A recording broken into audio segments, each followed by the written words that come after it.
Alors, on va commencer tranquillement. Là, je vois que je suis en contre-jour avec la fenêtre derrière moi. Bon, c'est pas très grave. L'important, c'est pas moi, c'est... On attend Martine ou pas? Oui, Martine s'en vient dans quelques secondes. Je peux simplement introduire, pas introduire, mais accueillir les personnes qui sont dans la salle. Ici, je vois des noms que je reconnais. J'ai mon copain Robin qui est là. Salut Robin. Tout le monde, bienvenue. On a quelques personnes qui sont ici au CIRS. En fait, il y a Martine qui s'en vient. On a quelques personnes qui continuent d'arriver dans la salle d'attente. On va les admettre au fur et à mesure. Si jamais Christophe est allé de le faire, nous, on peut le faire. Je vais commencer à parler, je te laisse la main. Pas de souci, on va se charger de ça sans problème. Alors, bonjour et bienvenue à cette séance d'un autre séminaire midi du Centre interuniversitaire de recherche sur la science et la technologie. Aujourd'hui, on a le plaisir d'accueillir Christophe Tallin, qui est avec nous, en fait, dans le cadre d'un séjour ici au CIRS. Christophe est docteur en sciences politiques. Il est aussi habilité à diriger des recherches en sociologie. Il est chercheur au CNRS en France, spécialisé dans l'étude empirique tant qualitative que quantitative des représentations individuelles et sociales. Il a travaillé notamment sur les valeurs des individus et depuis 5 ans, il s'intéresse aux représentations des sciences parmi les étudiants et aussi les ingénieurs, entre autres quelqu'un. Formé aux méthodes comparatives, le projet qu'il va nous présenter s'inscrit dans une comparaison franco-québécoise. Parallèlement, Christophe Tallin développe une recherche en collaboration notamment avec Yves Gingras sur les rapports entre science et religion. Le thème d'aujourd'hui porte plus spécifiquement. Tu me dis si je me trompe, hein, Christophe, c'est les informations que j'ai qui sont peut-être incomplètes ou erronées. Le thème, donc, porte plus spécifiquement sur le niveau d'intégration à une religion et ses influences sur les représentations des sciences. Non, hein, c'est la bio. Ça a pas mal évolué à ce niveau-là.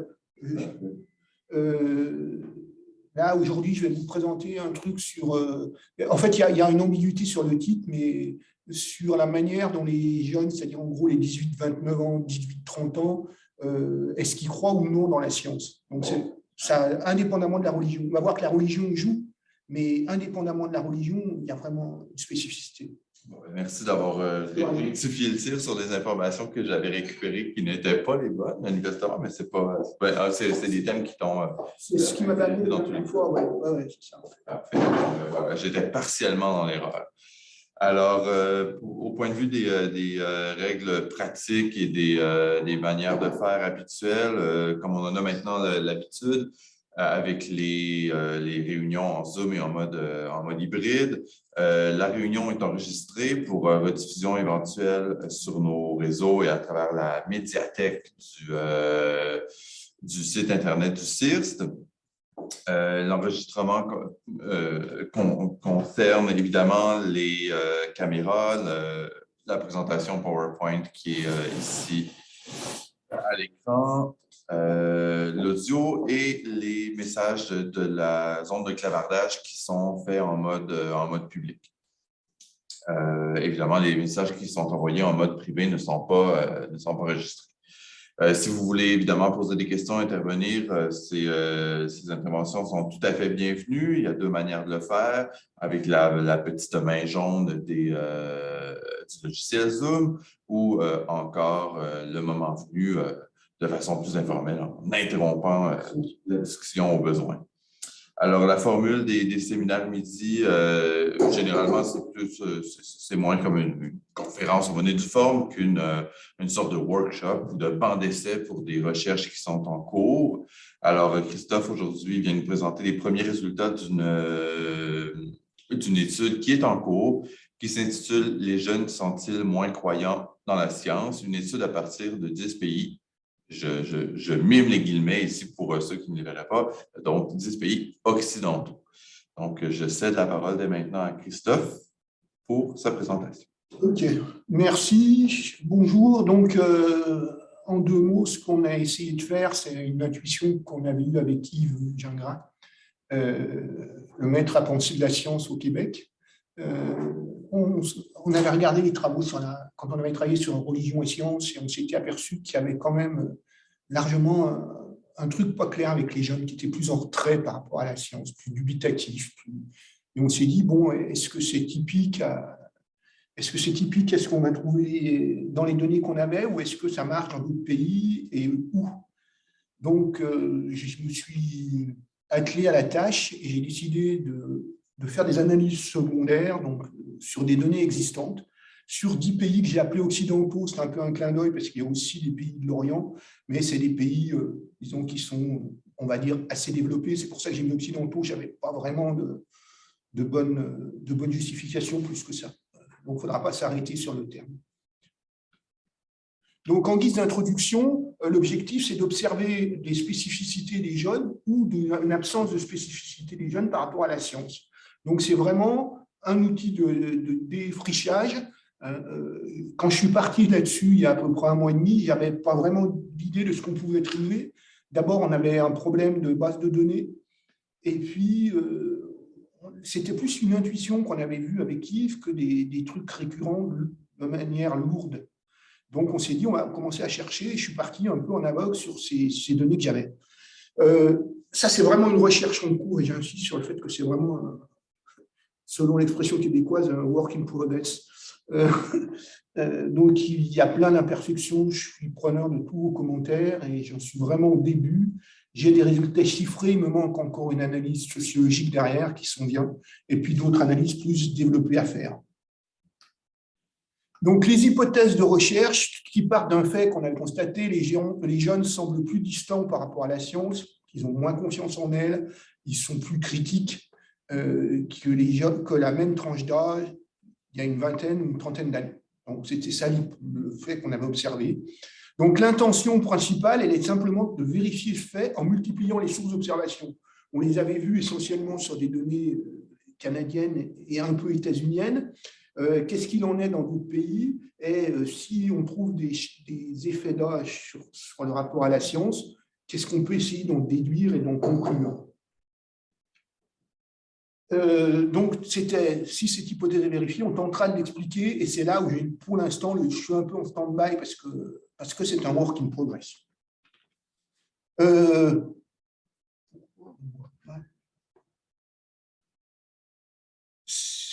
En haut, il voit quoi?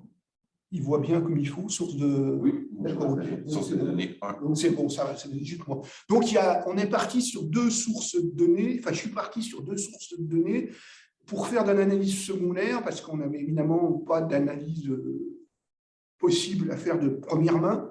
Donc, la première source d'enquête que j'ai utilisée, c'est ce qu'on appelle les enquêtes valeurs, World Value Survey, qui sont des enquêtes qui ont été lancées en 81 dans 9 pays européens et qui ont lieu en Europe tous les 9 ans, avec des questions sur la science, des questions sur les valeurs de la religion, des questions sur le travail, des questions sur la famille, les relations, etc. etc. Et puis, ces enquêtes, super, c'est des enquêtes qui se sont développées à partir de 84 dans différents pays du monde, qui ont pris donc le nom de World Value Survey. Elles sont depuis, dans ces pays-là, réalisées sur 120 pays et par vague tous les 5 ans. Donc, c'est sur ces World Value Survey qu'on va faire un premier élément d'analyse sur 10 pays de ces World Value Survey. Bon, deuxième type d'enquête, on va faire un flash plus précis sur les données qui sont issues du Pew Research Center. Le Pew Research Center, c'est un... Merci à François de m'avoir traduit la notion de think tank en québécois de souche. Il m'a dit, ici, ce sera un laboratoire d'idées. Donc, c'est un laboratoire d'idées états-unien qui informe le public sur les attitudes et les tendances qui façonnent le monde.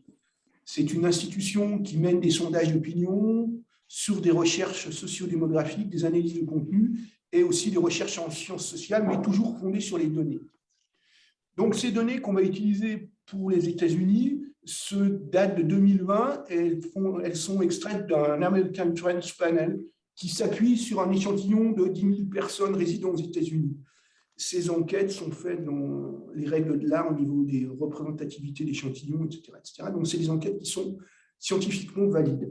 Donc, première démarche, on va s'appuyer sur les World Value Survey et tester l'hypothèse de spécificité des jeunes dans 10 pays. Les 10 pays que j'ai choisis, ça nous permet de renforcer, en multipliant les cas observés, de renforcer le pour ou le contre par rapport à l'hypothèse. Si elle marche dans plusieurs pays, ça va renforcer notre hypothèse. Si elle marche dans aucun pays ou très peu de pays, ça va l'affaiblir. C'est une manière classique de validation en comparatif. J'ai choisi, et là c'est vraiment délibéré, j'ai choisi 4 pays, j'ai choisi 10 pays sur 4 continents. J'en ai choisi 4 en Amérique, 2 en Amérique du Nord, et le Mexique, je ne sais jamais comment le considérer, disons que Amérique centrale, je ne sais pas. Donc, États-Unis, Canada, Brésil et Mexique pour l'Amérique. 2 pays en Asie, la Chine et le Japon. Le Japon au statut de membre économiquement développé, etc. Et la Chine comme pays émergent. Un pays, l'Australie, pour avoir une représentativité du côté continent australien. Et puis en Europe, 3 pays, l'Allemagne, la Pologne et la Russie. La question qu'on va poser, c'est pourquoi rien sur l'Afrique? Tout simplement parce que pour l'instant, les enquêtes World Value Survey en Afrique sont menées dans des conditions extrêmement compliquées. La fiabilité des échantillons est extrêmement questionnante, donc j'ai préféré m'abstenir. L'Afrique arrive tout doucement dans ces vagues d'enquête internationales, mais elle n'est encore pas pleinement rentrée dans ces échanges internationaux, donc pour l'instant elle balbutie un peu. J'ai préféré ne pas m'y attacher pour cette présentation. Je ne cherche pas à faire du comparatisme, c'est juste de juxtaposer nos 10 pays pour voir si ça renforce ou ça affaiblit les résultats. Donc ça, c'est important, ce n'est pas un projet comparatif.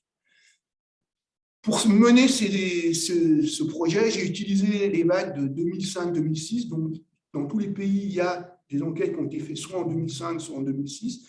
Et donc, ça, c'est la vague 5. Et puis, la vague 7, donc celles qui sont faites entre 2017 et 2020. J'ai utilisé 4 questions sur la science. La science et la technologie rendent nos vies meilleures, avec une échelle de 1 à 10, de pas du tout d'accord à tout à fait d'accord. Une deuxième question sur grâce aux sciences, il y aura plus d'opportunités pour les générations futures. Donc, on voit que là aussi, ce n'est pas du tout d'accord, tout à fait d'accord. On voit que ces 2 premières questions, quand on est positif, c'est-à-dire qu'on se met en 9 ou 10, ça veut dire qu'on est positif par rapport à la science. Une question qui, elle, fonctionne à l'inverse, c'est-à-dire que quand on dit tout à fait d'accord à la question, qu'on répond tout à fait d'accord à la question, on dépend trop de la science et pas assez de la foi, ça veut dire qu'on est plus critique par rapport à la science, ou critique du moins par rapport à la science. Et la 4e est carrément une question de subjectivité totale. Le monde est pire ou meilleur à cause de la science. Donc ceux qui répondent 1, c'est qu'ils disent qu'elle est nettement pire. Ceux qui répondent 10, c'est qu'elle est nettement meilleure. C'est qu'il est nettement meilleur. Donc voilà, ces 4 questions, c'est ces 4 questions qu'on va analyser, évidemment d'abord en fonction de l'âge, mais pas que. Les résultats, je vais passer rapidement pays par pays, puis après je m'arrêterai un tout petit peu plus sur la synthèse des 10 pays. Donc en Amérique, j'ai pris un ordre alphabétique de continent et derrière un ordre alphabétique de pays pour ne pas faire de favoritisme ou whatever. Donc au Brésil, qu'est-ce qu'on voit au Brésil? On voit qu'il y a une tendance à surreprésenter entre la vague 5 et la vague 7 le fait de rendre la vie meilleure. On voit que l'écart, la moyenne est de 0,14, plus 0,14, donc 6,85 par rapport à 6,71. Donc, on a plus confiance dans la science pour rendre nos vies meilleures quand on est les plus jeunes.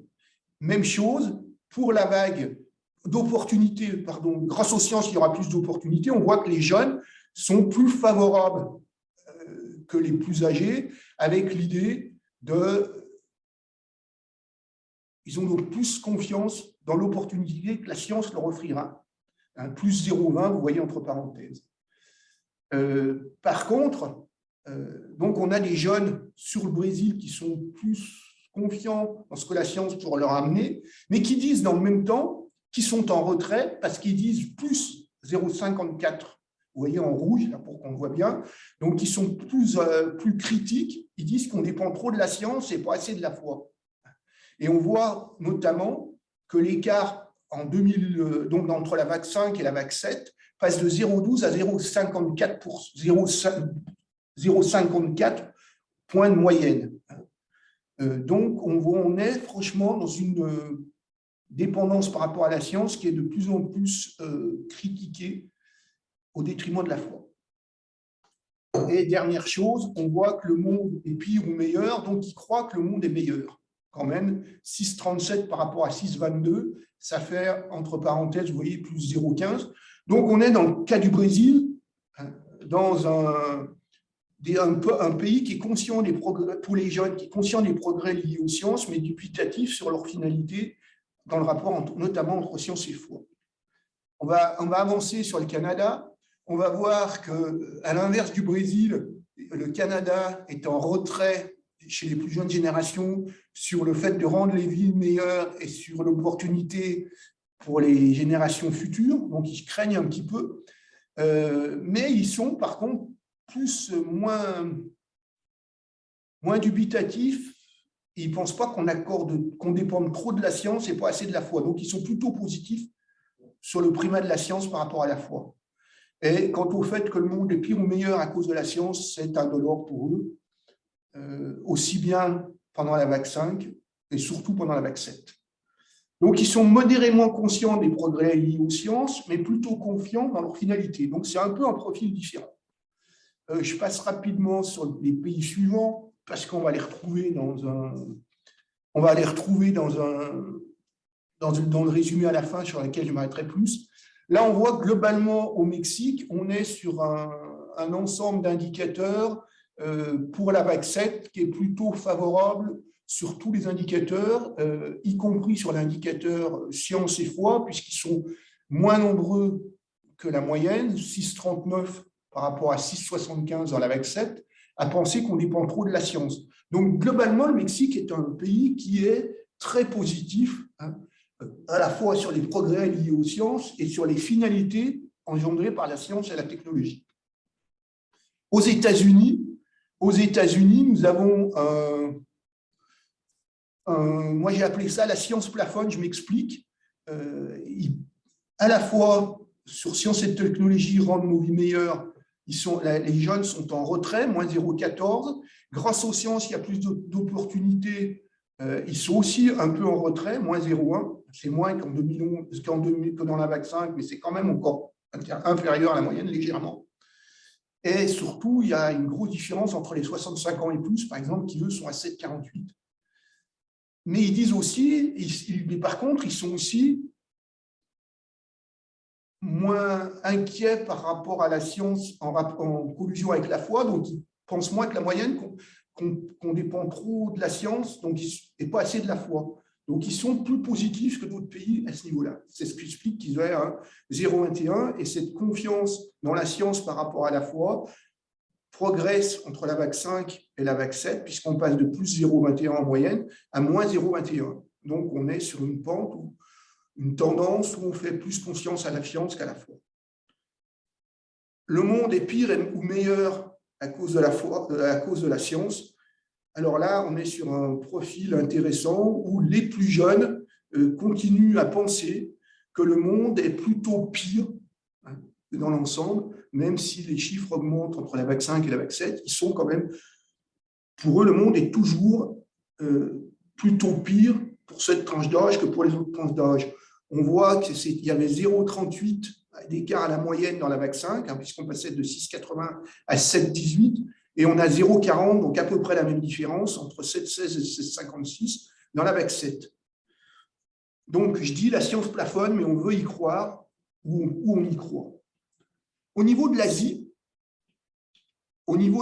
en Chine, qui est un pays, on va dire, émergent, on voit que on n'a pas bien la foi, entre guillemets, sur le fait que la science et la technologie vont rendre la vie meilleure, aussi bien dans la vague 5, moins 0,35, que dans la vague 7, moins 0,41.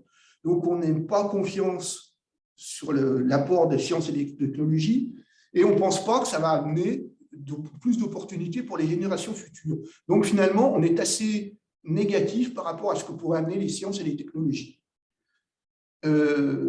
Assez négatif, on va le retrouver à tous les niveaux, y compris sur le fait que le monde est pire ou meilleur. Donc, on va continuer à penser dans la vague 5, 8,22 contre 8,45, et dans la vague 7, 8,15 contre 8,64, que le monde est pire à cause de la science. Le seul endroit où on est à peu près positif, c'est par rapport à la dépendance de la science et pas assez de la foi. Là, on donne un primat, depuis la vague 7, donc récemment, on donne un primat, 5,26 contre 5,45, à l'indépendance de la science par rapport à la foi. Donc, évidemment, on voit qu'il y a une amélioration de la validité entre les vagues 5 et 7, c'est la signification du test de F. Ce qui veut dire aussi que les données s'améliorent dans le temps, probablement parce qu'entre les vagues 5 et les vagues 7, il s'est passé, disons, une quinzaine d'années. Et une quinzaine d'années, probablement qu'on a amélioré les manières d'interroger, de passer les enquêtes, etc., etc. Donc, je pense qu'il y a aussi des questions de méthode derrière.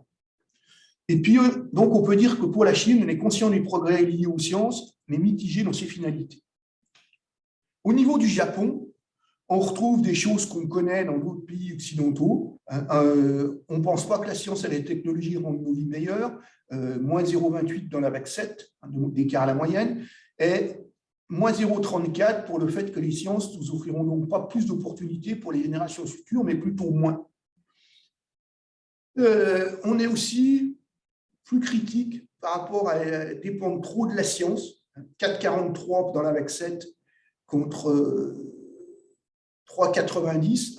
Donc, on dépend trop de la science et pas assez de la foi. Donc, on est aussi critique par rapport à cette question, qui est une question assez déterminante, avec des taux de signification de F qui sont pour cette variable-là assez valides scientifiquement. Et ce n'est pas très étonnant qu'on dise que globalement,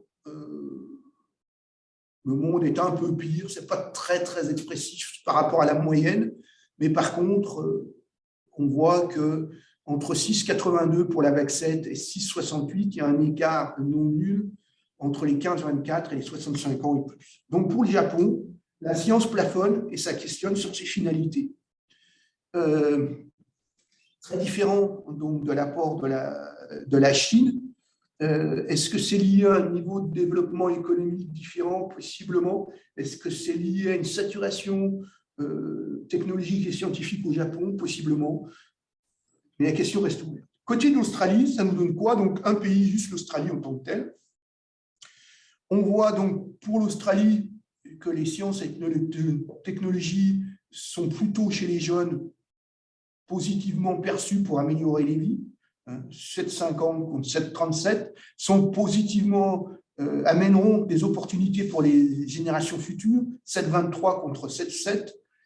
Mais les Australiens pensent aussi qu'on dépend trop de la science, donc il y a aussi un recul par rapport à trop de science et pas assez de foi.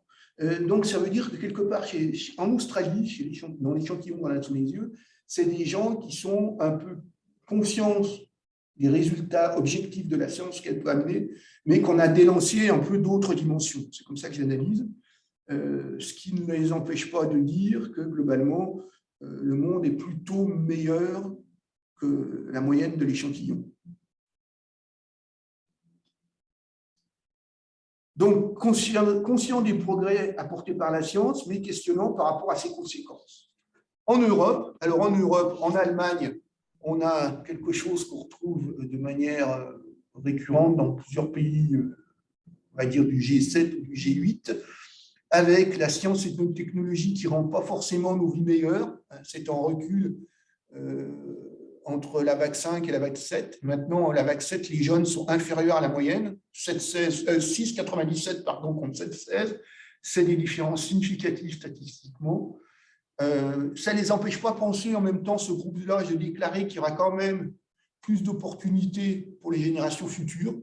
Donc là, il y aurait quelque chose à travailler entre ces deux variables. et ce qui ne les empêche pas de dire qu'on dépend trop de la science. Alors là, ce qui est intéressant, c'est moins l'écart à la moyenne, 4,24 par rapport à 4,21, parce que ça, ce n'est pas un gros écart, que l'écart entre la VAC 5 et la VAC 7. Vous pouvez voir que la VAC 5, donc en gros les années 2007 à peu près, et la VAC 7, donc sur 15 ans à peu près, dans la VAC 5, ils étaient majoritairement, ils étaient beaucoup plus nombreux que la moyenne à penser qu'on ne dépendait pas trop de la science, et dans la VAC 7, ils sont à peu près au même niveau que l'ensemble de l'échantillon à penser qu'on dépend trop de la science. Donc là, il y a un recul de la croyance en la science par rapport à la foi. Ce qui leur fait dire, dans le même temps, que le monde est quand même plutôt meilleur à cause de la science, plutôt pire, pardon, à cause de la science, puisqu'ils sont à 7,19 contre 7,62 en moyenne pour la VAC 7. Donc, retrait assez sensible par rapport aux bienfaits de la science, ça c'est pour l'Allemagne. Pour la Pologne, on a des chiffres un peu comme pour d'autres pays en voie d'émancipation, on va dire. La science et la technologie, donc les jeunes disent plus que la moyenne que ça va améliorer, rendre les vies meilleures, que ça va favoriser l'opportunité pour les générations futures, mais en même temps, ils sont aussi plus nombreux à dire qu'on dépend trop de la science et pas assez de la foi. Donc, dans le cas de la Pologne, c'est probablement un résidu à la fois de la culture catholique très très forte encore maintenant et probablement de la tendance gouvernementale actuelle qui est en train de, le gouvernement de Kaczynski qui est en train de critiquer depuis 4-5 ans très fortement tout ce qui n'est pas religieux. Avec le gouvernement du PiS, c'est probablement un effet de ça qu'on observe. Et puis, ils sont aussi... ils continuent à dire, de plus en plus faiblement, mais ils continuent à dire que le monde n'est pas meilleur à cause de la science, ça se rapproche de la moyenne, mais il y a encore un effet. Donc, je pense que la Pologne, c'est vraiment un effet de catholicisme ambiant. La Russie, je pense que ça doit être le dernier pays, si ma mémoire est bonne. Donc, la Russie, les jeunes, ils sont en retrait par rapport à la croyance à l'amélioration de leur vie, 7,34 par rapport à 7,66, donc c'est important. Ils sont en retrait par rapport à l'opportunité sur les générations futures. En gros, le caractère objectif du progrès scientifique, ils n'y croient pas. Par contre, ils sont plutôt favorables à l'autre, c'est un profil un peu différent, ils sont plutôt favorables au fait qu'on ne dépend pas trop de la science. Au contraire, ils aiment bien cette possibilité d'avoir la science, même s'ils n'y croient pas forcément dans ses réalisations.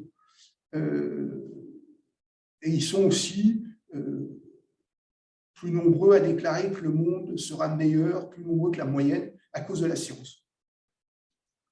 Donc la science régresse entre guillemets en termes d'apport de bien-être pour le temps qui vont venir, mais on croit à ses conséquences quand même. Donc si je fais une synthèse, parce que là c'est un peu plus simple comme ça, je fais un tableau là. Je fais un tableau et puis en haut j'écris patron parfait. Alors je me suis dit, patron parfait, évidemment, je ne vois rien. Attendez, parce que moi je ne vois pas l'écran. Hop. Le patron parfait par rapport à la distance, par rapport à la science. C'est-à-dire que si on est dans un pays où on est distant par rapport à la science, on doit être en dessous de la moyenne pour rendre nos vies meilleures, on doit être en dessous de la moyenne pour plus d'opportunités, on doit être au-dessus de la moyenne pour dépendre trop de la science, et on doit être en dessous de la moyenne pour un monde pire ou meilleur. Si vous avez ça, vous avez une note de 4. Si vous prenez les pays, dans l'ensemble des pays, vous voyez qu'il y a, dans la vague 7, donc la vague la plus récente, la plupart des pays, sur l'ensemble des 10 pays, vous avez une note possible de 4 dans cette vague 7, alors qu'il y avait une note possible de 3 pour la vague précédente. Donc, on s'éloigne un peu de la croyance dans la science, de la foi dans la science, entre la vague 5 et la vague 7. On voit après, je ne vais pas passer tous les pays, parce que vous pourrez les prendre tranquillement chez vous, qu'il y a des pays plus ou moins en retrait par rapport au dénigrement de la science. Vous voyez par exemple que le Japon, dans la vague 7, est en plein dénigrement par rapport à la science. et que c'est le pays probablement qui est le plus en dénigrement, probablement lié à la croissance économique à outrance et avec tous les effets négatifs que ça peut produire au Japon. On voit aussi que l'Allemagne a pris un fort recul entre la VAC 5 et la VAC 7, bon, etc., etc. Si je sors des simples moyennes et que j'essaye de faire un récapitulatif pour les 10 pays, voilà ce qu'on a. Donc, non plus pays par pays, mais pour les 10 pays.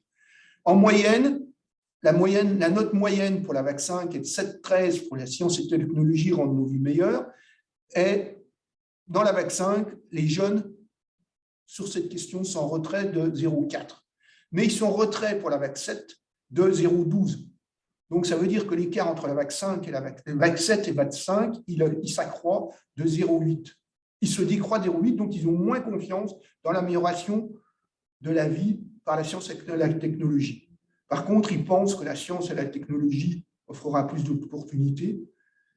Ils pensent aussi qu'on dépend moins, enfin, ils sont moins d'accord avec l'idée qu'on dépend trop de la science. Donc là, il y a un réel progrès.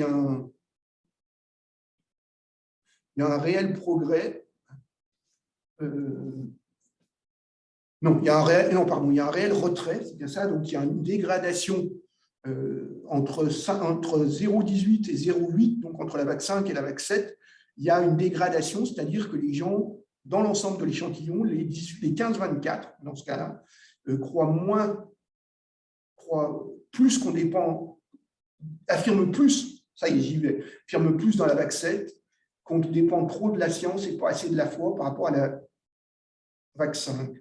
Autrement dit, ça se dégrade. C'est aussi une forme de dégradation plus faible qui existe, les gens disant que le monde est pire à cause de la science. Donc, globalement, vous voyez que le taux de signification de F est très bon. Ça veut dire que les données sont complètement statistiques, les écarts à la moyenne sont complètement fiables statistiquement parlant. Donc, globalement, ces 15-24, ils sont plus en retrait par rapport à la science, ils sont plus sceptiques par rapport à la science que les autres générations. Là, j'ai travaillé par moyenne, puis là, pour vous donner une autre illustration, j'ai regroupé les variables en 5 positions. Donc, au lieu de faire une moyenne, j'ai fait 1, 2, 3, 4, 5, 6, 7, 8, et 8 à 10 ensemble. Donc, j'ai pris uniquement la position 8 à 10. En moyenne, vous avez la ligne moyenne, 50, 55 pour la deuxième question, 32, 50, et puis derrière, vous avez les écarts. Évidemment, vous observez la même chose. Les jeunes de 15 à 24 sont toujours en retrait. Donc, vous voyez très fortement, mais là, c'est exprimé en pourcentage et non plus en point de moyenne. Et puis, qui 2 est toujours significatif au seuil de 0,001% pour 1000, ce qui veut dire… Non, il est significatif au seuil de 1 pour 1000. Donc, ça veut dire qu'on a moins de chance, moins d'une chance sur 1000 que la distribution n'ait pas de sens. Autrement dit, il y a bien un effet de ce groupe d'âge par rapport aux autres. La marge d'erreur, vu la taille de l'échantillon, est très faible. Donc, on peut tout à fait interpréter ce tableau statistiquement valide. Pour aller plus loin, maintenant, quelques données, deuxième partie du sujet, quelques données quelques données sur les États-Unis. Les jeunes et la Covid-19 aux États-Unis. Donc, 2 questions que je me suis amusé à traiter, parce que ça a vraiment été un jeu. Je viens de toucher les données il y a une semaine, donc ça a été un peu sioux pour les délais, mais c'était marrant. 2 questions. S'il y a un vaccin pour prévenir le Covid-19, les données datent de septembre 2020, donc assez récent, et disponible aujourd'hui. Seriez-vous certain de vous faire vacciner? Aurais-je dû écrire.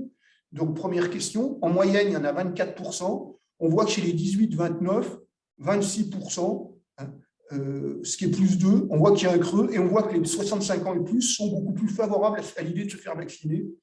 Mais par contre, ce qui est marrant, c'est que les jeunes sont plus prêts à se faire vacciner, mais qu'ils n'ont pas vraiment confiance dans le processus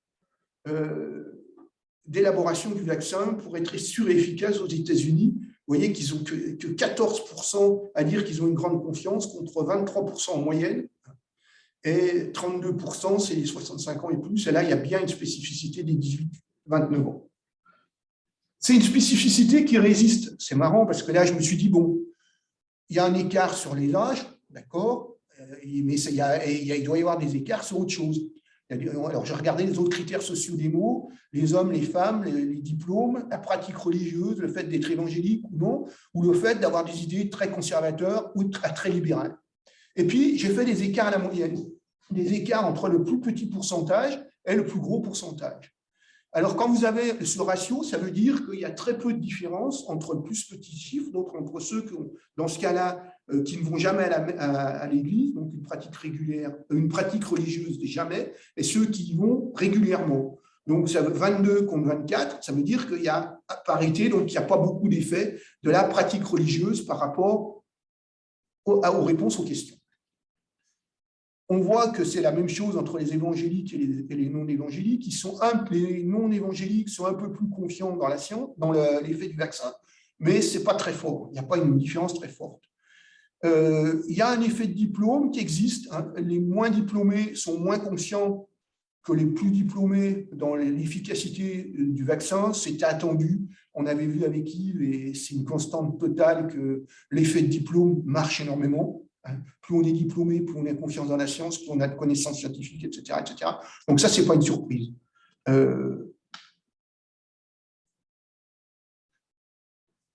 Pareil, on voit que quand on a une idéologie très conservatrice, on a une confiance plus lourde dans la science. Ça, c'est un peu une surprise. Mais en même temps, on est moins prêt à se faire vacciner. Donc, ils ont confiance dans la science, mais ils sont moins prêts à se faire vacciner. C'est un peu une surprise. Je ne sais pas bien comment analyser ce phénomène. Il faudra que je regarde comment le faire. Mais l'amplitude commence à être importante, puisque le ratio entre les plus élevés et les plus faibles est de 0,70. Le rapport homme-femme, classique dans les enquêtes. Les femmes, pour une raison X ou Y, Yves aurait sûrement des interprétations. Moi, je ne les ai pas là présentement, mais en tout cas, c'est un truc qu'on a observé dans les autres enquêtes, qu'on observe régulièrement. Les femmes sont moins prêtes à se faire vacciner et ont moins confiance dans l'efficacité d'un vaccin de la Covid-19. Mais ce qui est marrant, c'est que là, on a un ratio de 0,62. Donc, 0,62, c'est 18 sur 29. Et le ratio le plus fort, une fois de plus, c'est le ratio sur l'âge, qui est de 15 sur 32, donc entre les plus âgés et les plus jeunes. Donc, l'âge est, même avec d'autres données comparatives, la donnée qui a le plus d'impact sur les écarts à la moyenne. Donc là, j'ai fait, dernière chose que j'ai fait, et après, je me suis dit, bon, OK, l'âge, ça a plus d'impact que le genre, le sexe, enfin, que le genre, que le niveau de diplôme, que la religion et tout. Bon, maintenant, si je regarde ce qui se passe chez les hommes, et chez les femmes indépendamment. On s'aperçoit que chez les hommes, quand on est plus jeune, on a moins confiance dans l'efficacité du vaccin contre la Covid. 19% contre 29% en moyenne sont très confiants, et alors que chez les 65 ans et plus, on a 37% de très confiants. Donc chez les hommes, il y a aussi un effet d'âge. Chez les femmes, je vous laisse regarder, je passe vite, il y a aussi un effet d'âge. Chez les diplômés, collège ou plus, donc ceux qui ont plus de diplômes, il y a aussi un effet d'âge, les jeunes sont plus en retrait. Ceux qui ont quelques années d'études au collège mais pas de diplôme, même chose, les jeunes sont plus en retrait. Chez les moins diplômés, même chose, les jeunes sont plus en retrait. Vous voyez, chez les moins diplômés, 10% sont très confiants par rapport à 26, 10% des 18-29 par rapport à 26 chez les 65 ans et plus. Donc, sexe, niveau de diplôme, il y a un effet d'âge qui demeure. Donc, ça veut dire que l'effet d'âge démarre qu'on soit un homme ou qu'on soit une femme, qu'on soit fortement diplômé, faiblement diplômé. Ça marche aussi sur la pratique religieuse. C'est incroyable. Pratique régulière, il y a un effet d'âge. Les plus jeunes sont plus critiques par rapport à l'efficacité du vaccin que les plus vieux. Pratique régulière, pareil. Vous voyez le chiffre 15 contre 31. Non-pratique religieuse, donc absence de pratique, pareil. Les jeunes sont plus critiques par rapport à l'efficacité du vaccin que les plus vieux. Chez les évangéliques, c'est pareil, les jeunes sont plus critiques. Chez les non-évangéliques, les jeunes sont plus critiques, 15 par rapport à 34, donc ça marche aussi. Donc là, on apprend que, quelle que soit la pratique religieuse et quel que soit le fait qu'on soit évangélique ou non, ça fonctionne, l'effet d'orage fonctionne. Ça fonctionne aussi, dernier tableau, sur l'orientation politique, qu'on soit très conservateur, qu'on soit modéré, qu'on soit libéral, qu'on soit très libéral. Quand on est jeune, on est plus critique par rapport à l'efficacité du vaccin, donc plus critique, moins crédible. On accorde moins de crédibilité à l'effet du vaccin, donc on a plus de retrait par rapport à la science quand on est plus âgé. Quelle conclusion on en tire? Que les plus jeunes, dans cette enquête, globalement 18-29 ans, ont, quelle que soit la variable considérée, plus de distance vis-à-vis de la science. Les résultats sont indépendants du texte, c'est-à-dire que les hommes et les femmes, les jeunes et les plus jeunes, sont moins croyants dans la science.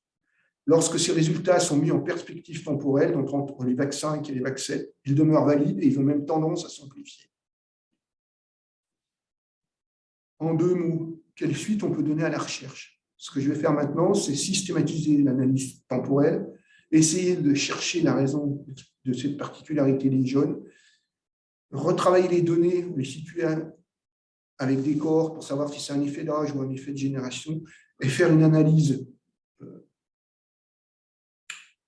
multivariée un peu plus poussée pour pouvoir comparer l'influence des différentes variables explicatives par rapport au phénomène. Voilà, j'ai bouclé. La présentation est disponible. Ah, il y a déjà les gens qui lèvent la main, c'est bien, parce que comme je ne vous vois pas, c'est cool. Je vais essayer de remettre l'écran. Merde, c'est où? Si tu veux, Christophe, tu peux peut-être toi afficher la discussion et les participants en haut ici, en cliquant comme ça tu pourras être à même de les voir toi-même.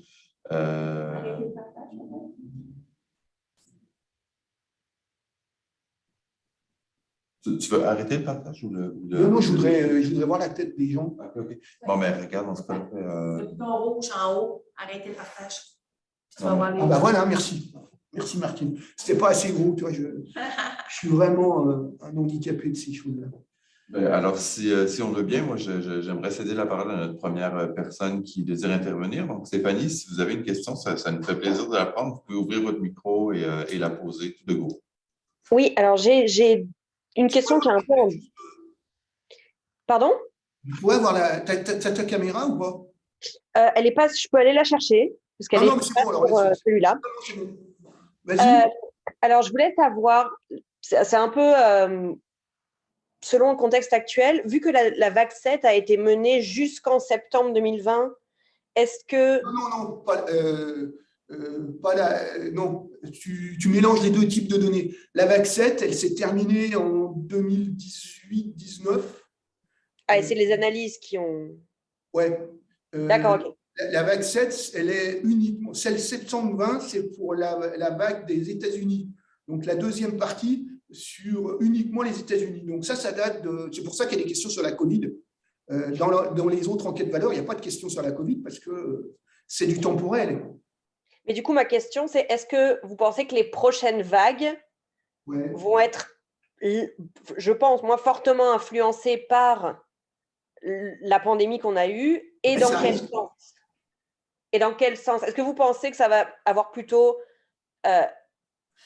rallier les jeunes à la science de nouveau ou les avoir éloignés encore plus, juste en prédiction, juste en une idée? Écoute, j'avais un de mes étudiants qui m'avait dit « Je ne suis pas devin, je ne sais pas lire dans la mare de café ».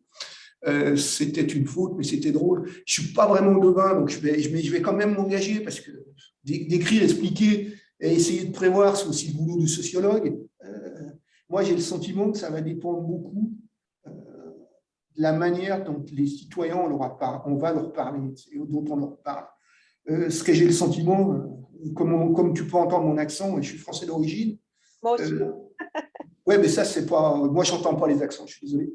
La manière dont le gouvernement français a parlé à ses citoyens depuis le début de la pandémie, en les prenant pour des débiles, ça ne va pas les aider à leur donner confiance dans la science. Donc, ça va dépendre vraiment du coup de comment la crise a été gérée pays. Moi, je pense que ça va dépendre beaucoup plus de comment on a communiqué que les résultats réels. Parce que de fait, les résultats réels sont assez bons. Tout le monde parle actuellement, objectivement, tout le monde parle de 5e vague, elle est réelle. Quand on voit les gens qui sont hospitalisés, et les gens qui décèdent dans l'ensemble, enfin non, pas dans l'ensemble, je ne sais pas, mais dans pas mal de pays européens, pratiquement tous ceux que j'ai regardés, et même au Québec et au Canada, l'essentiel des gens sont des gens qui ne sont pas vaccinés quand même. Donc, il y a bien un effet de protection du vaccin. Donc, il y a bien un effet positif de la science sur les risques de contamination. Donc, à mon avis, l'enjeu est plus sur la manière dont les gens dont on va avoir communiqué là-dessus, sur les effets de la science en tant que telle. Mais c'est ça justement, parce que moi, je fais de la science, vraiment de la science, de la biologie, je veux dire. Je suis content pour toi. Dur, et je voulais savoir, est-ce que justement, il n'y aurait pas un gros travail à faire, voilà, sur la communication des sciences, parce qu'il y a peu... Il y a peu de scientifiques. Enfin, moi, j'ai vu peu de gens, à part aux États-Unis, le docteur Fauci, qui a été capable d'expliquer, je trouve, de façon pédagogique la pandémie, des choses comme ça. Mais dans plein d'autres pays, je n'ai pas vu de scientifiques expliquer ça de manière abordable. Et je pense que c'est ça qui crée une grande distance entre les jeunes et la science, parce qu'ils n'ont aucun... Je pense, oui, peut-être, c'est peut-être une explication. On n'a peut-être pas su expliquer de manière simple. Peut-être que la simplicité est vraiment compliquée dans ce cas-là, j'en sais rien. Il y a aussi le fait que les jeunes sont beaucoup plus que d'autres générations branchés réseaux sociaux et que l'information qui circule sur les réseaux sociaux peut être très bonne ou tout à fait n'importe quoi. Ce n'est pas sur les réseaux sociaux que vous allez avoir le plus d'informations scientifiques de qualité. Ça demande un suivi de canaux médiatiques qui ne sont pas forcément les plus à la mode chez les plus jeunes. Ouais. Et puis après, il y a un effet, on peut toujours communiquer, qu'est-ce que les gens entendent. Parce qu'on reproche par exemple à l'Union européenne de ne pas communiquer sur la Covid, c'est faux. Elle passe sa vie à communiquer. Elle sort des communiqués sur Internet, elle sort des communiqués en permanence, mais personne ne va les lire. Mais elle communique, par exemple. Donc, c'est ambigu. C'est plus facile de prendre passe-moi l'expression, mais deux conneries qui circulent sur Internet que de faire l'effort d'aller lire un travail scientifique. Ah oui. Donc, oui, on communique peut-être mal, mais il n'y a pas que ça. Il y a la réception aussi qui est différente. Ouais. Est-ce qu'on prend la question de notre collègue François, qui est là? Tu es toujours là, François? Oui, je suis là. Vous m'entendez? Voulez-vous que je Oui, monte on ma tronche? t'entend. Je pense pour le bénéfice de Christophe. Salut, tu te sens moins seul? Ouais. Désolé, je voulais être présent, mais la COVID aidant, il fallait que j'aille faire un test avec mon plus jeune. J'ai un docteur de coup il y a 2 mois, donc je sais de quoi tu parles. Donc, ma question principale, c'est un enjeu d'interprétation de tes résultats. C'est-à-dire que ce que tu décris comme une diminution de, si je comprends bien, la confiance des jeunes envers la science, se fait, en fait, quand je regarde, là, on n'a pas le tableau devant les yeux, mais ce qui se fait sur l'arrière-plan, en fait, d'une augmentation générale sur la moyenne, là, quand tu prends tes moyennes à travers tes 10 pays, vague 5 à 7, toutes tes variables ont bougé dans la direction vers ce que tu appellerais plus de confiance envers la science. Ouais. Hein, donc, si tu regardes, toi, tu regardes l'écart par rapport à la moyenne par vague.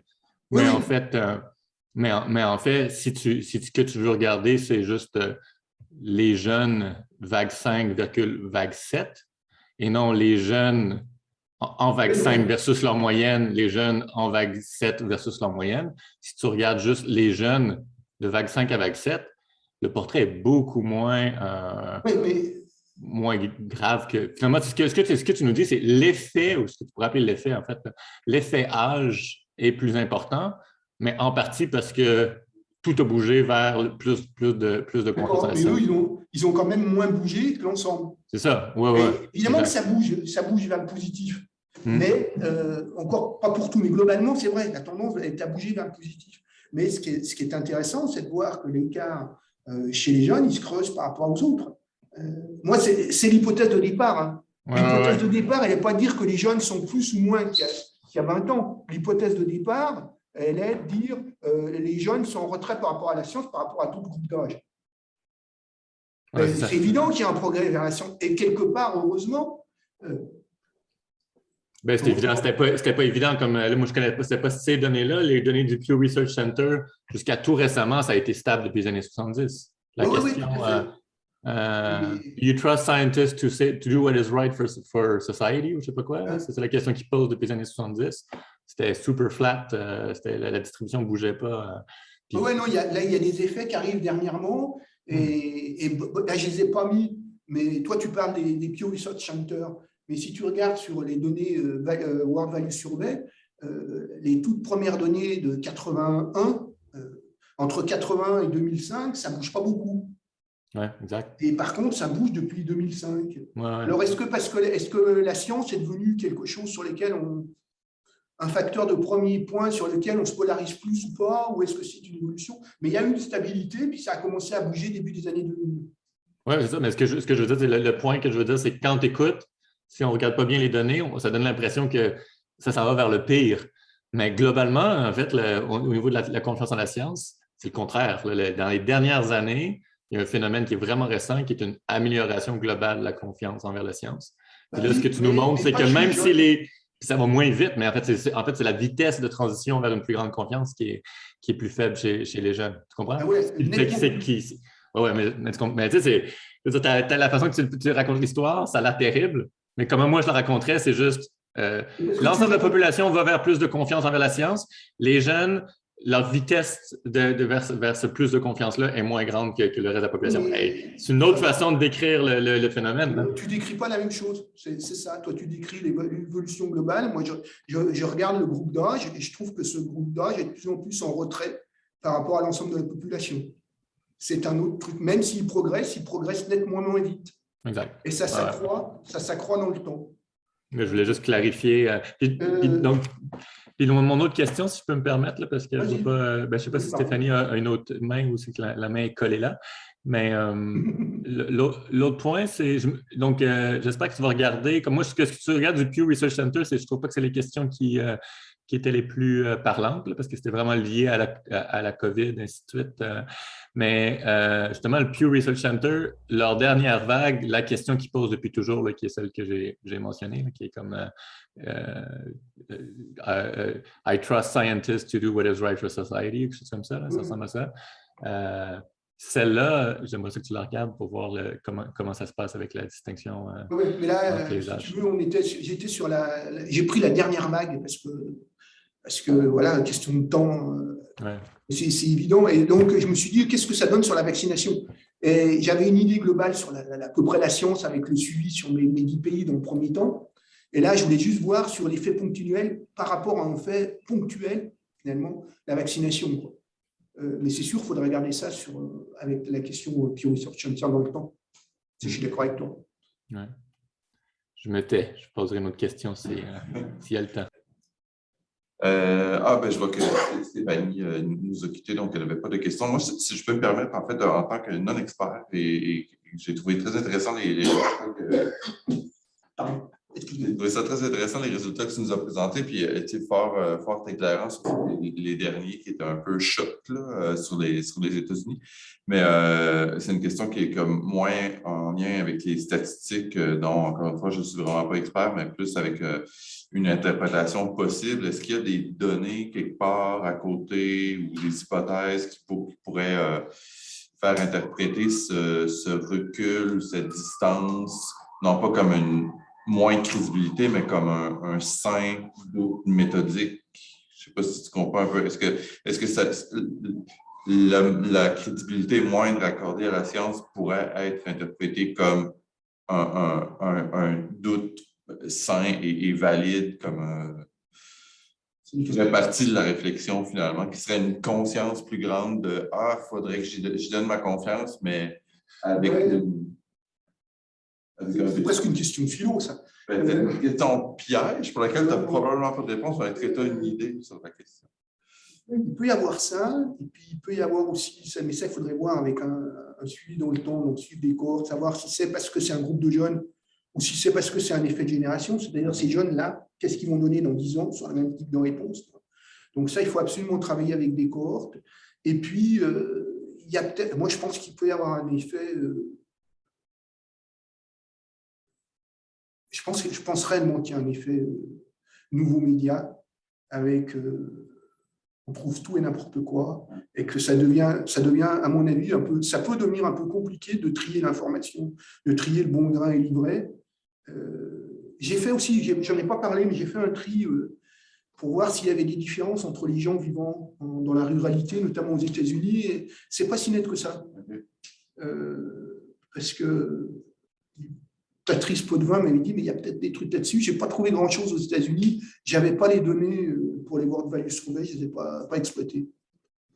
L'idée derrière ma question, c'est plus que, comme tu l'as souligné toi-même, le discours scientifique et les représentations de la science sont de plus en plus de l'avant, mais apparaissent à travers un bassin de discours et d'autres représentations et d'autres canaux et d'autres médias qui sont...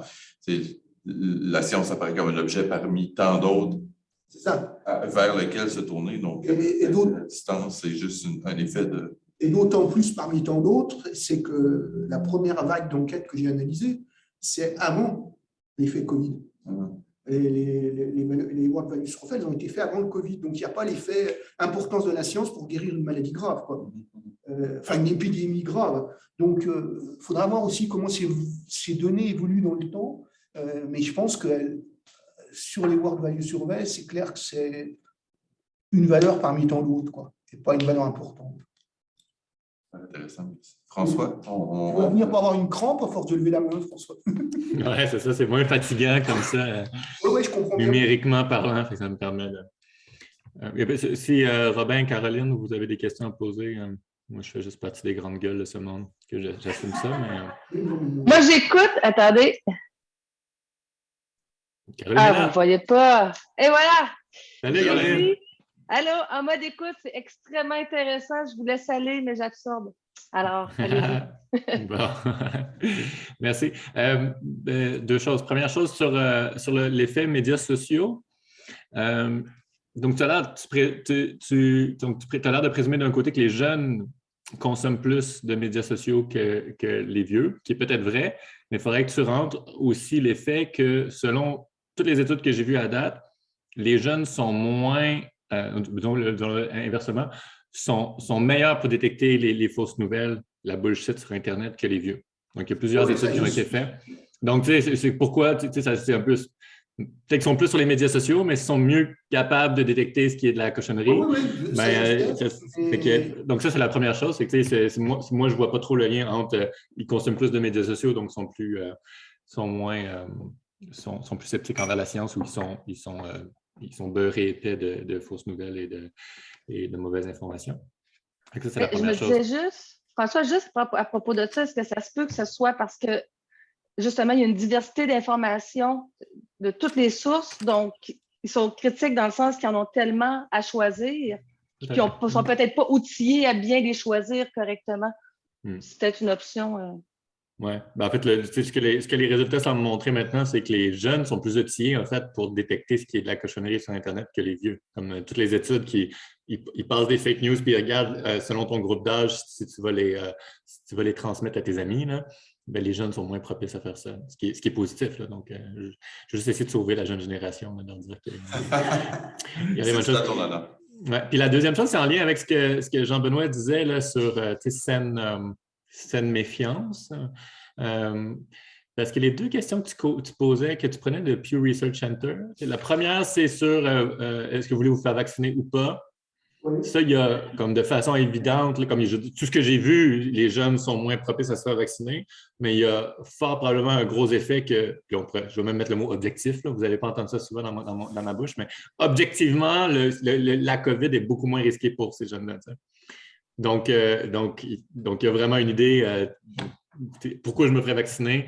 C'est pas moi qui vais mourir. Pourquoi les vieux se font vacciner, même s'ils sont peut-être anti-science en général? C'est parce qu'ils ont peur pour leur peau. Là. Donc, il y a cet effet-là, mais là, ça, tu l'as un peu mis de côté. Puis la deuxième, c'est intéressant parce que la question spécifique, comment elle est formulée, c'était les États-Unis. Est-ce que vous avez confiance que le vaccin aux États-Unis soit bien développé ou pas? Puis tu ne prends que les réponses 9-10, si j'ai bien compris, ou 8-9-10. Ça veut dire qu'il y a une très grande confiance en ça. Qui est peut-être, en fait, là, c'est une hypothèse que tu pourras tester, qui est peut-être, en fait, très influencé par une forme de nationalisme comme chez les jeunes, c'est une petite forme de méfiance saine, en fait, envers Big Pharma, là. Donc, la question, c'est vraiment comme spécifique aux États-Unis. Pensez-vous que ça va être fiable et efficace, le développement aux États-Unis? Je pourrais voir comme des facteurs et nationalistes et comme justement comme une méfiance saine envers Big Pharma, parce que Big Pharma il y a vraiment des enjeux scientifiques, là. Christophe a une question. Donc, je te renvoie pas la balle, mais je précise quand même quelque chose. Dans l'enquête Pew Research Center, ce n'est pas une échelle d'un indice. Okay. C'est une question à 4 modalités. Donc, très grande confiance, plutôt pas confiance, pas du tout confiance. Et toi, ce que tu as fait, c'est quoi, là? Donc, je prends un groupe simplement pour synthétiser l'information, mais c'est un groupe qui fait quand même 23%.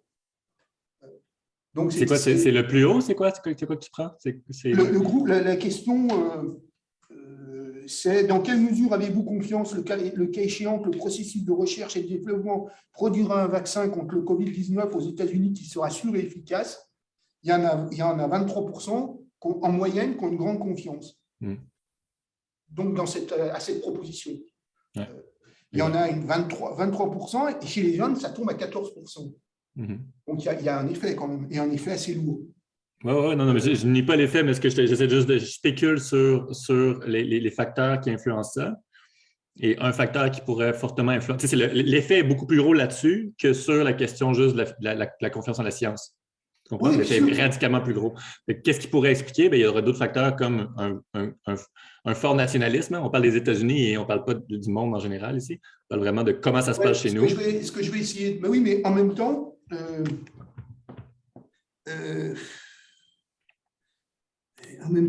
fort nationalisme, tu vas le retrouver plutôt chez les conservateurs. Mais non, pas aux États-Unis en tout cas. C'est la beauté des États-Unis. Tu le définirais comment alors ton nationalisme? Ben, il faudrait voir s'il y a des questions de sondage qui testent ça, mais ou ça pourrait être juste au niveau comportemental, ça serait par exemple participer aux célébrations du 4 juillet ou je ne sais pas quoi. D'accord, mais alors. C'est des trucs comme ça, quoi. Le nationalisme aux États-Unis est un phénomène vraiment particulier, là, comme on. Oui, ça d'accord. Donc, mais non, mais c'est juste, j'essaie de spéculer sur pourquoi l'effet est beaucoup plus grand sur cette question-là que sur les autres questions, la distinction entre les jeunes et les moins jeunes. Puis je me dis peut-être nationaliste, puis le deuxième, c'est peut-être lié avec ce que Jean-Benoît disait, que quand tu demandes cette question-là, moi, comme plus jeune, mais en lien avec les jeunes, c'est-à-dire que j'ai des jeunes, j'ai des presque adultes chez moi, ben, il y a une méfiance qui pourrait être considérée comme saine envers Big Pharma. Puis les vaccins, c'est développé par qui? Ben, comme saine, et après, je n'ai pas entendu. Il y a une méfiance envers les grandes compagnies pharmaceutiques. Oui, Big Pharma. Big Pharma, tu comprends? Ouais, et cette méfiance-là, après, quand on tombe du volet dans la question de Jean-Benoît qui dit ben, c'est pas bien des fois d'être méfiant envers certaines sous-sections de la science, ben, moi, je dirais que les grandes compagnies pharmaceutiques, s'il y a un endroit où on devrait être sceptique de la science, c'est là, quoi. En lien avec, je veux dire, ghostwriting, je veux dire, name it, là, tout ce qu'ils ont fait, il y a plein de grands scientifiques qui ont écrit que Big Pharma est en train de corrompre même la evidence-based medicine. Là. Donc, il y a quand même... Je comprends, c'est intéressant comme question, fait que j'essaie d'expliquer l'effet plus grand. Et une façon de l'expliquer, c'est peut-être un peu de nationalisme qui serait plus fort chez les vieux. Je ne sais pas si c'est vrai, c'est purement spéculatif. L'autre, c'est même, il y a un volet normatif qui dit avec Jean-Benoît, ben, des fois, il faut se méfier de certains pans de la science. Puis dans ce cas-ci, la question pointe directement le doigt vers les grandes entreprises pharmaceutiques. Je me demande juste à propos de ça, est-ce que, je donne un exemple, là, on écoute The Price is Right à la télé. Si l'écoute version américaine, c'est plein de publicité aux 3 secondes sur les industries pharmaceutiques, mais pas la version canadienne. En tout cas, beaucoup moins. Est-ce que ça se peut que notre relation au niveau marketing, au niveau publicité, crée cet effet-là pas de distorsion, là, mais de différence de point de vue et de relation par rapport à ces entreprises-là?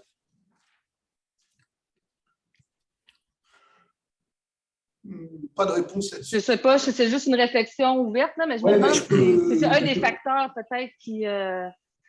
parce qu'ils n'ont pas les mêmes, la population n'a pas la même relation du tout vis-à-vis des industries pharmaceutiques aux États-Unis qu'ici. Là, je pense même leur relation avec les assurances médicales. Il y a beaucoup de choses qui... Je pose la question, peut-être que je suis dans le champ, là, mais c'est ce que je pourrais voir comme peut-être un indice. Est-ce que tu... Je tente une... Vas-y.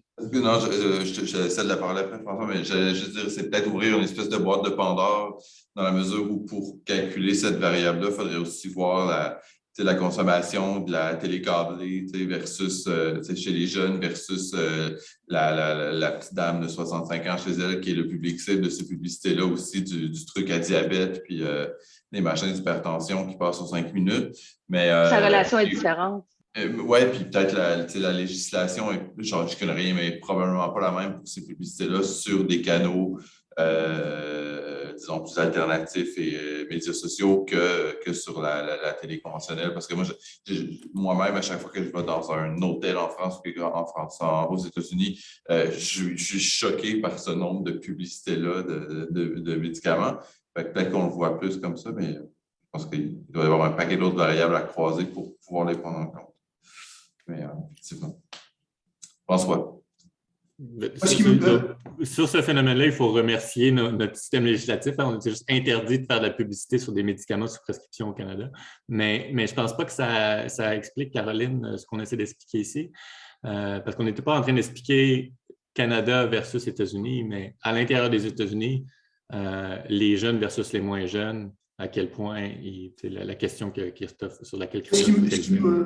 Ce qui me pose le plus question, c'est, et je n'ai pas la réponse parce que c'est trop frais pour que j'ai une réponse si j'en ai une un jour, c'est même chez les plus diplômés, il y a quand même un effet d'âge. Et ça, quel que soit ton niveau de diplôme, même ceux qui sont diplômés du collégial, tu as quand même une différence entre... Et c'est une différence entre... Ça passe de 18 à 36% entre les plus jeunes et les plus âgés de confiance dans l'apport du vaccin, quoi, sur efficace. Quoi. Donc, même chez les plus diplômés, parce que ça a été, pour moi, ça a été la plus grosse surprise, ça a été l'effet de... Je pensais vraiment que le niveau de diplôme allait niveler pas mal les résultats, et ben non. Quoi. Mais ça, c'est demandé, si je comprends bien, c'est demandé quelque part en 2020, à l'automne 2020, quand on a quoi, Pfizer n'est même pas encore en phase 2. C'est quelque chose d'assez spécifique là, au moment où c'est demandé la question. Oui, mais je n'ai pas plus récent là-dessus, si tu veux. J'ai pris la donnée sur les vaccinations, la plus récente. Quoi. Ouais. Non, je comprends. Et en même temps, ça fait 1 an. Quoi. Ouais. C'est différent. Comme si tu poses la question aujourd'hui, est-ce que vous considérez que le vaccin est efficace et sécuritaire? C'est complètement différent que de la poser en septembre-octobre 2020, où il n'y avait aucun vaccin qui était passé en phase 2. Puis que... Oui, mais ça n'empêche que je n'ai pas de données plus récentes là-dessus, je sais. et qu'il y a quand même un effet d'âge, et qu'il y a quand même un effet d'âge dans tous les niveaux de diplôme. Et ça reste quand même, pour moi, c'est lourd. Mm-hmm. Je pense que non, mais moi, je pense, parce que moi, mon interprétation, c'est comme Jean-Benoît. Jean-Benoît, il dit... pourquoi en septembre 2020, même quelqu'un de très diplômé aurait extrêmement confiance avec le système de production des vaccins ultra rapide des États-Unis à cette époque-là? Moi, je ne pense pas que j'aurais répondu « j'ai tout à fait confiance » parce que c'était tout à fait nouveau. Maintenant, on le sait qu'on est capable de produire un vaccin sécuritaire et efficace en 1 an, mais c'est une première mondiale. Tu comprends? C'est peut-être un scepticisme à cette époque-là. Oui, mais pourquoi plus chez les jeunes? C'est toujours pareil. Moi, je veux bien. Ouais. Pourquoi plus chez les jeunes, y compris chez les plus diplômés? Moi, j'ai toujours le même problème. Mais l'inverse, tu peux le mettre positivement, tu dis, parce qu'ils ont un scepticisme. Oui, mais tu vas montrer dans le truc que tu me sors tout à l'heure sur les vagues, me disant, oui, mais si on refait l'enquête dans 1 an, l'opinion va avoir progressé dans le positif. Oui, peut-être, mais il y aura peut-être toujours l'effet des jeunes. Et là, moi, j'ai une vraie interrogation. Et que je vais chercher à travailler, je vais comparer, je vais me faire des analyses multivariées plus développées, de la régression et tout, pour voir quoi les différentes variables. Mais donc voilà, où j'en suis.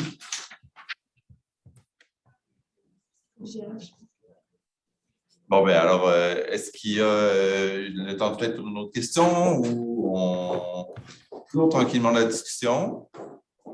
Parfait. Donc, s'il n'y en a pas d'autres pour l'instant, bien évidemment, l'enregistrement et la